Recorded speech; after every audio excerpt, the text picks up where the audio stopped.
बिहार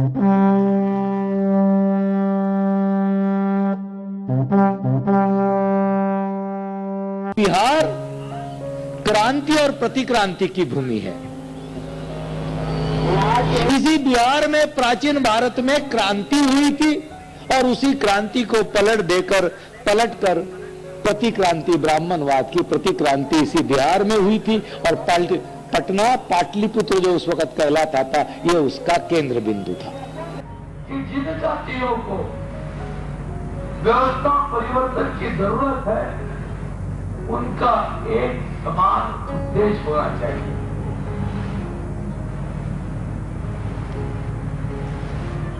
समान उद्देश्य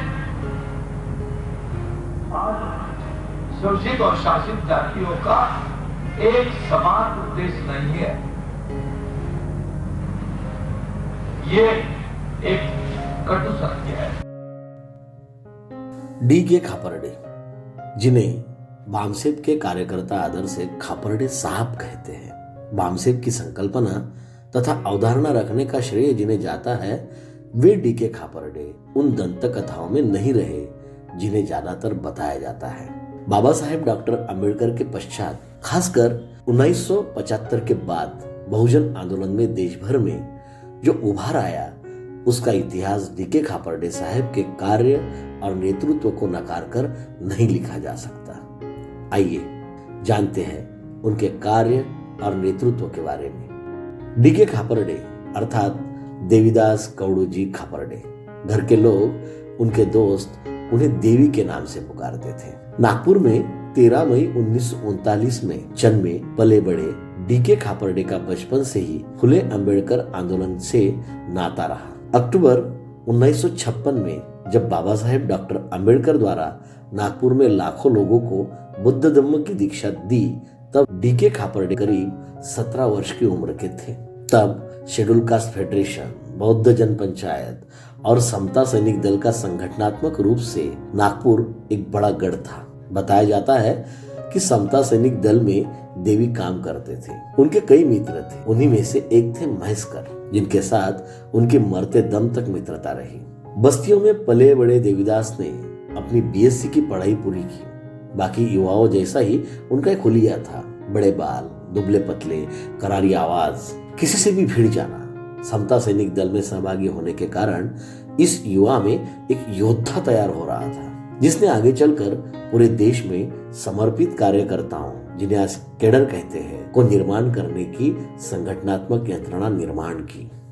अपनी कॉलेज की पढ़ाई के बाद वे पुणे के फिल्म टेलीविजन इंस्टीट्यूट अर्थात FTI में दाखिला लेना चाहते थे, लेकिन उनकी बीएससी डिग्री होने के कारण उन्हें पुणे में डिफेंस विभाग में नौकरी लग गई। नागपुर जैसे ही पुणे यह फुले अंबेडकरी आंदोलन का केंद्र था। क्रांति ज्योति सावित्रीबाई, राष्ट्रपिता ज्योतिबा फुले, राजर्षि शाहूजी महाराज, बाबा साहेब अंबेडकर, अण्णाभाऊ साठे आदि के जीवन संघर्ष से पुणे में आंदोलन का प्रभाव था। यह न केवल सामाजिक बल्कि राजनीतिक गतिविधियों का भी एक केंद्र रहा। पुणे में नौकरी पर लगने के बाद देवी अर्थात देवीदास अब डी.के. खापर्डे के नाम से मित्रों में परिचित हो गए। बहुत ही करीबी मित्र उन्हें डी.के. इस नाम से भी पुकारते थे। पुणे में उनकी डिफेंस डिपार्टमेंट में पोस्टिंग हुए अधिकारी पंजाब से आए कांशीराम से पहचान और आगे गहरी मित्रता हो गई। कांशीराम कद काठी में हट्टे कट्टे और लंबे कद के थे। गोरे रंग के कांशीराम की कांति प्रभावशाली थी, लेकिन उन्हें युवा डी.के. खापर्डे के द्वारा फुले अंबेडकरी विचारधारा पर उनके विचार, तीखे सवाल और अर्थपूर्ण बातों ने प्रभावित किया। पुणे भले ही शिक्षा और राजनीतिक गतिविधियों का केंद्र था, लेकिन मूल निवासी बहुजन समाज का बड़ा हिस्सा बस्तियों में 10x10 के घरों में ही गुजर बसर करता था। सामाजिक कार्यों में हमेशा आगे रहने वाले इस समाज का एक संख्या के रूप में राजनीतिक नेता हमेशा अपनी नेतागिरी को चमकाने के लिए इस्तेमाल करते थे। डी.के. खापर्डे वहां भारतीय बौद्ध महासभा, समता सैनिक दल और आरपीआई की मीटिंगों में देखने सुनने जाया करते थे। इन नेतागणों के साथ उनकी बहस भी होती थी। अपने ही नेताओं द्वारा कार्यकर्ताओं और समाज का हो रहा दुरुपयोग देखकर उन्हें चिढ़ आती थी। समाज पर हो रहे अत्याचार की घटनाओं को यह नेता लोग इस प्रकार से भुनाते थे कि उनकी नेतागिरी चमक उठे। इन सब बातों को देखते हुए युवा डी.के. खापर्डे राजनीतिक गतिविधियों का अध्ययन कर रहे थे। ऐसे में ही महाराष्ट्र और गुजरात दो राज्य बन गए। 1 मई 1960 को महाराष्ट्र एक स्वतंत्र राज्य बन गया। मुंबई इसकी राजधानी बन गई। 1962 में चुनाव में महाराष्ट्र में भारतीय राष्ट्रीय कांग्रेस, शेतकरी कामगार पक्ष, प्रजा सोशलिस्ट पार्टी, कम्युनिस्ट पार्टी और रिपब्लिकन पार्टी यह प्रमुख पक्ष थे। 1960 के बाद आरपीआई के नेताओं ने आरपीआई का कांग्रेस के साथ गठबंधन किया, जबकि उस वक्त आरपीआई को महाराष्ट्र में खड़ा होने के लिए एक बड़ा मौका था। अन्य पार्टियों जैसे ही यह भी एक बड़ी दावेदार पार्टी थी। शेतकरी कामगार पार्टी, कम्युनिस्ट यह एक ही विचार के लोग थे, समाजवादी कांग्रेस का ही एक हिस्सा रहे थे। इसलिए कांग्रेस और कम्युनिस्ट के बाद आरपीआई एक बड़ी पार्टी महाराष्ट्र में होनी चाहिए थी। लेकिन 1967 में लोकसभा चुनाव में आरपीआई ने कांग्रेस के साथ गठबंधन किया। इसी को लेकर महाराष्ट्र में दादा साहेब गायकवाड़ और अन्य नेताओं के विरोध में कार्यकर्ता खड़े हुए थे। इस चुनाव में कांग्रेस के साथ गठबंधन करना चाहिए या नहीं करना चाहिए, इसको लेकर पुणे स्थित संत गाडगेबाबा धर्मशाला में आरपीआई के नेताओं और कार्यकर्ताओं की एक बैठक हुई। कार्यकर्ता के तौर पर डीके खापर्डे भी साथी मित्रों के साथ वहां गए थे। मीटिंग में बड़ी गहमागहमी हुई। कार्यकर्ता गठबंधन का विरोध कर रहे थे, लेकिन दादा साहेब गायकवाड़ और अन्य अड़े थे कि गठबंधन होना चाहिए। शाम को उस मीटिंग में संगठन में बिखराव पैदा हुआ। इस बिखराव और संभ्रम को देखकर युवा डीके खापर्डे और उनके साथी अत्यंत गुस्से भरे और दुखी मन से लौट आए। 1967-68 में युवा डीके खापर्डे 29 वर्ष के थे। इसी दौरान उनके सरकारी विभाग में कर्मचारियों के लिए बाबा साहेब डॉक्टर आम्बेडकर की जयंती पर छुट्टी को लेकर कार्यालय प्रशासन में एक विवाद निर्माण हुआ। कर्मचारियों की तरफ से दीना भाना बात रख रहे थे। छुट्टी न मिलने के कारण कांशीराम और एक अधिकारी में गहमागहमी हुई, जिसमें कांशीराम जी का सस्पेंशन ऑर्डर निकला और खापर्डे साहब की ट्रांसफर हुई। कांशीराम और खापर्डे इन दोनों की वैचारिक रूप से गहरी मित्रता हो गई। इसी दौरान पुणे के पास एक जातीय अत्याचार की घटना हुई, जहां वे गए। दूसरी ओर समाज में तब एक ऐसा माहौल निर्माण हो गया था कि राजनीतिक गतिविधियों से सामाजिक गतिविधियां प्रभावित हो गई थी। डीके खापर्डे साहब, कांशीराम साहब और उनके साथी इस बात को लेकर परेशान से थे। इसका हल ढूंढने के लिए वे बाबा साहब और फुले साहब के आंदोलन का अध्ययन करने लगे। डीके खापर्डे हमेशा बाबा साहेब अम्बेडकर द्वारा लिखित एनालिसिस ऑफ कास्ट पर कांशीराम और साथियों से चर्चा करते थे। सारी परिस्थिति के परिणाम स्वरूप उन्होंने आंदोलन के लिए क्या कार्य कर सकते हैं, इस पर सोचना शुरू किया। फुले साहब और बाबा साहेब द्वारा लिखी किताबें वे पढ़ते रहे, कई लोगों से मिलते रहे। अपने नौकरी पर कार्यालय के साथियों से, बस्ती के कार्यकर्ता नेताओं से वे चर्चा करते रहे। खापर्डे जी और कांशीराम जी दोनों आपस में घंटों चर्चा विमर्श किया करते थे।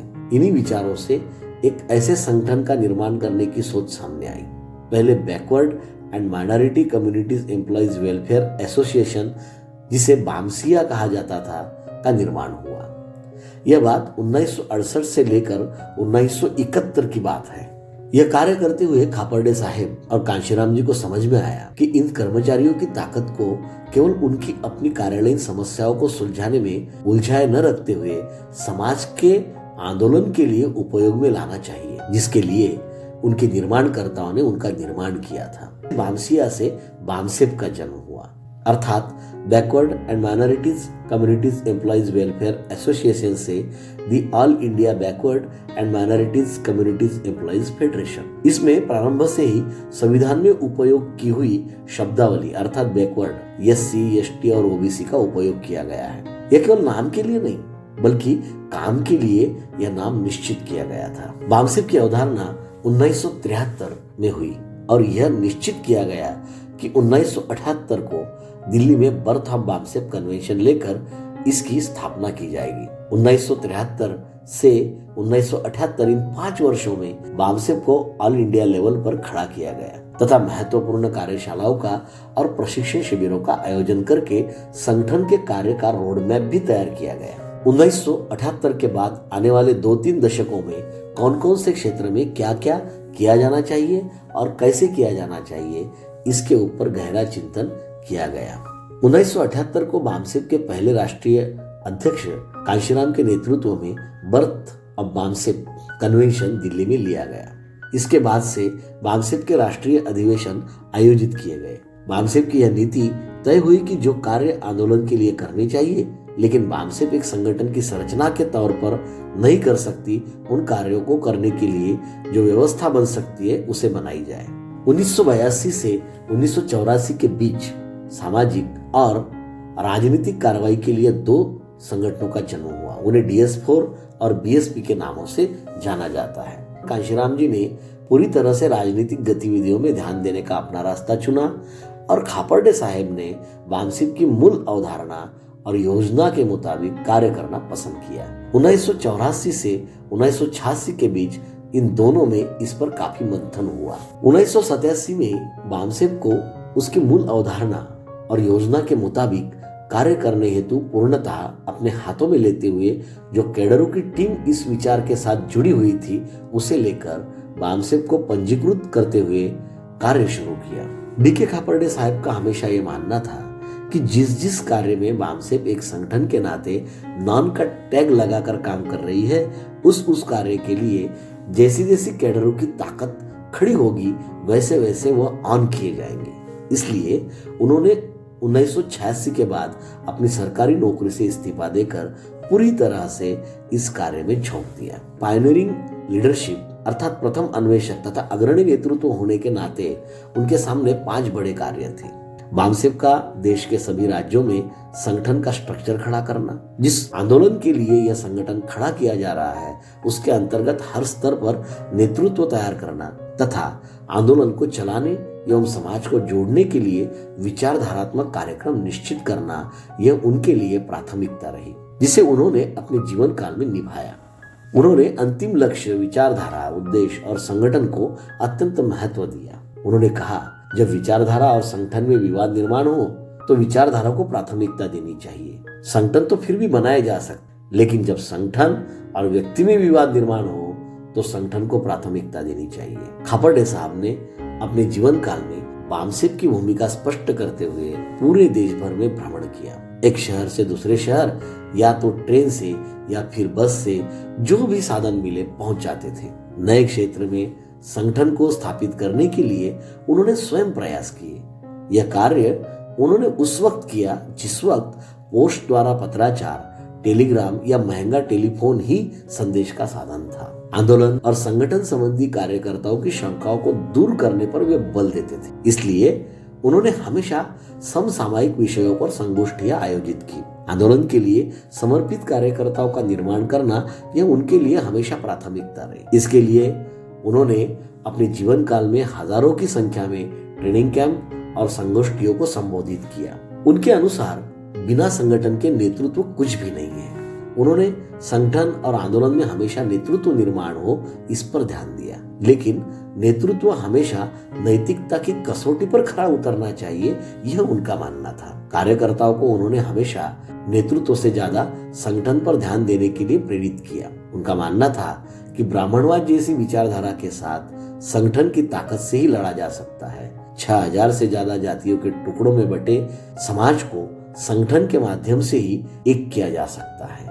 व्यवस्था परिवर्तन के लिए SC और OBC की फुले अम्बेडकरी विचारधारा के आधार पर सामाजिक ध्रुवीकरण की प्रक्रिया को तेज करना उन्होंने अनिवार्य बताया है। सामाजिक ध्रुवीकरण के लिए सर्वप्रथम यह वर्ग जिस हिंदुत्ववादी, समाजवादी अथवा साम्यवादी विचारों से जुड़ा है वहां से उसे तोड़कर फुले अम्बेडकरी विचारों से जोड़ना होगा, ऐसा उनका मानना था। इसके लिए उन्होंने एक सामाजिक पहचान की संकल्पना पर जोर दिया।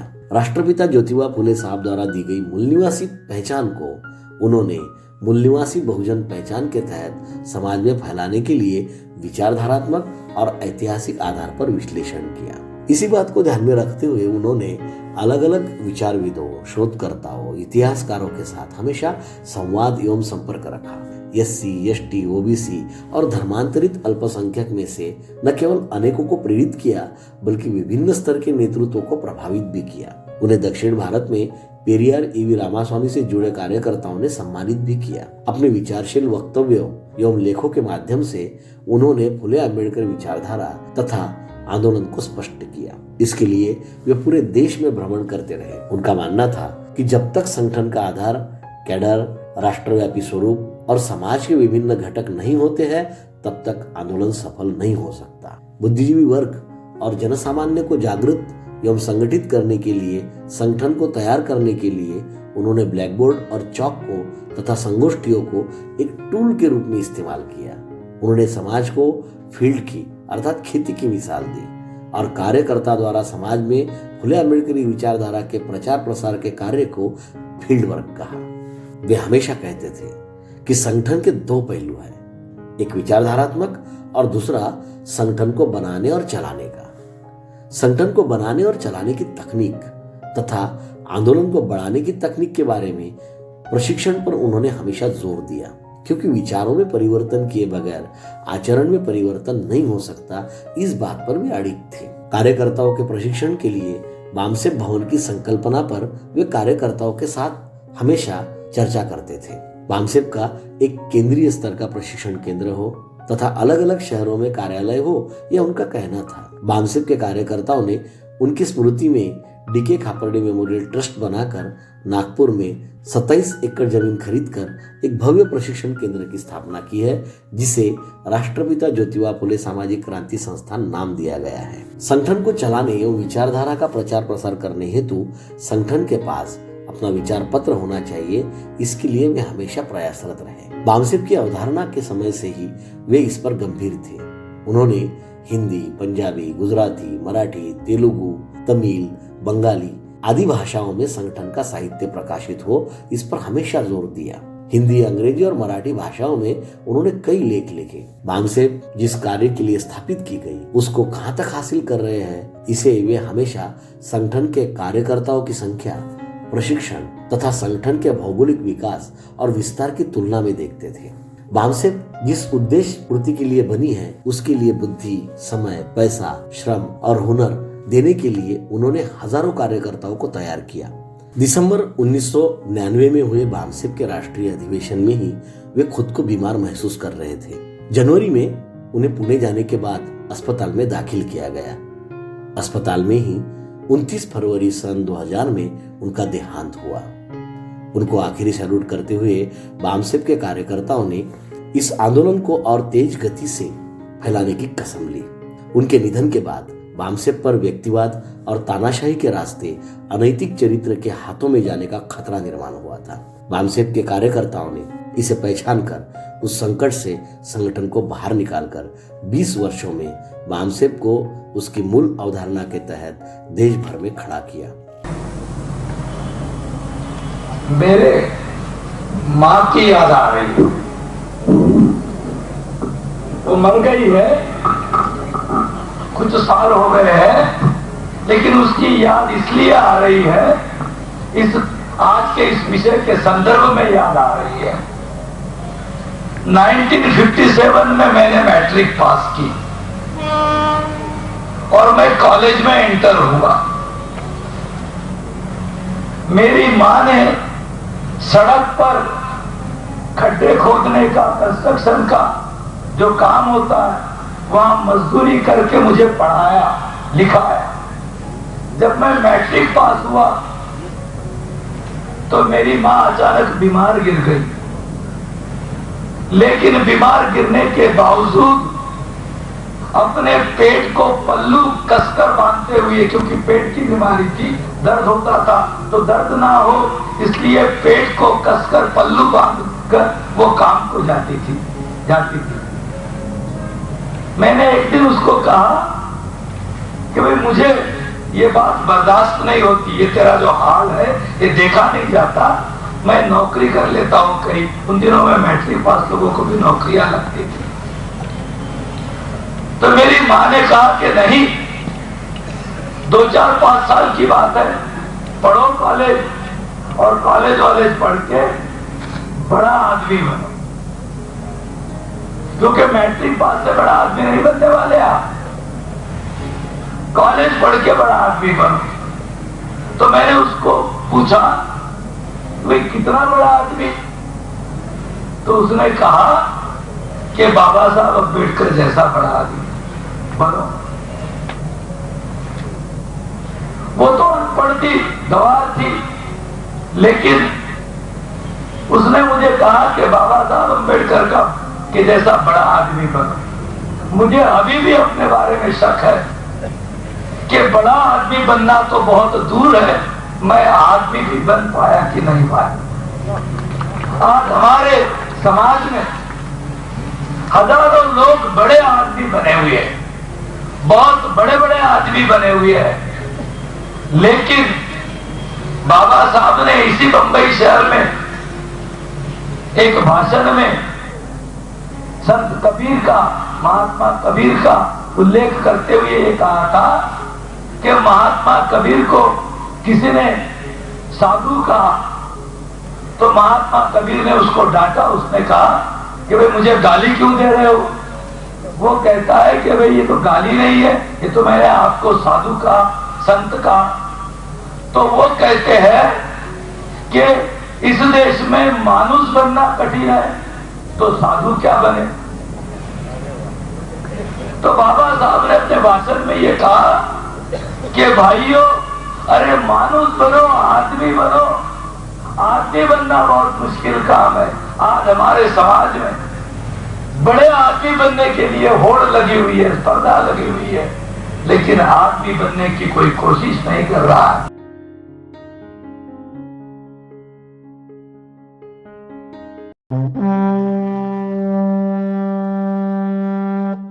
Thank you.